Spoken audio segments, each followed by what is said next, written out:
So, I pulled that chick. Of course, there's another one now that was in the egg from the mother that rejected the babies. But when I was hatching my own, I had one that couldn't get out of his egg. And I guess you can tell, since I said his, who that would be. And so I took the risk of opening the egg myself. It was my choice to try to do something because otherwise he would have died no matter what. Well, Bo's testimony here, he's getting a little too close and what stand up, show him who's boss, is the fact of when he was born and I got him out of his egg, he had spray legs. His legs went out to the side. They did not do as a normal chick would do when they start walking and learning how to walk. So his legs are a little awkward. And, for a long time I didn't know which one it was until I saw him standing one time. And he has one leg that kind of bows out a little bit. She's dust bathing. It's hot today. These chickens, I'm going to tell you, they're dust bathing in the heat. But he had his legs sprayed out, and I had read where to take a Band-Aid, cut it in half, pull his legs together. Let me tell you, this is so funny to do on a chick when they're little like this.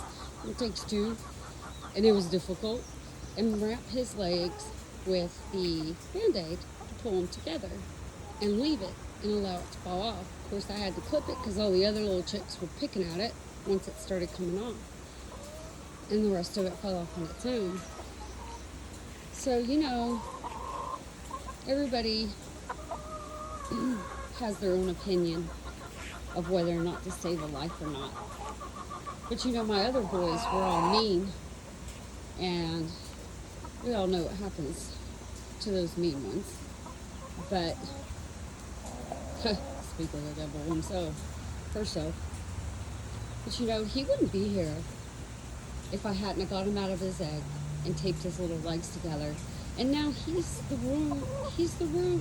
Well, I guess say rooster. He's not a roo anymore. But he rules his roost. These are his girls. And I would still have an ornery one that was a problem child and wouldn't let me take care of things in here without being flogged and pinched and twisted on. If it hadn't been for Bo. His journey didn't stop there though. When we were taking care of the others, because you can't have a whole bunch of roosters, they will fight until there's a victor. So with Bo here, he was the last one, and I was walking up with him. And I always thank my animals for being food and for their little life. And Bo here, it's like he knew what I said, and he laid his little head down on my shoulder, and then he slid it down to the crook of my neck, and he looked at me as if pleading for his life. And I just stopped where I was at and started bawling my eyes out. And my husband had told me, you don't have to if you don't want to. It's okay. So I chose life for Bo. And now he's ruling the roost. He was with his brother for a little while, but the girls kind of took a vote that they were not wanting his brother Moose because he was being too aggressive with mating.